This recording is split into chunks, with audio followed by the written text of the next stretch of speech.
bakit mas lalong yumayaman ang mga mayayaman. So yan, tingnan mo, bigyan mo ang mayayaman ng pera, nako, lalong yumayaman yan. Kasi alam niya kung ano ang gagawin niya sa pera.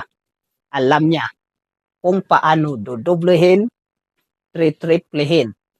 Equip siya sa mga skills para mag-grow ang kanyang pitaka, laman ng kanyang bangko, at lumaki ang kanyang kumpanya. Once you give a money to a person who is uneducated pagdating sa paggamit ng pera, you would see that life is just become a big party. So bigyan mo yan ng 1,000,000 yan, wawaldasin yan. In a snap of a finger, wala. So ubos na yung pera.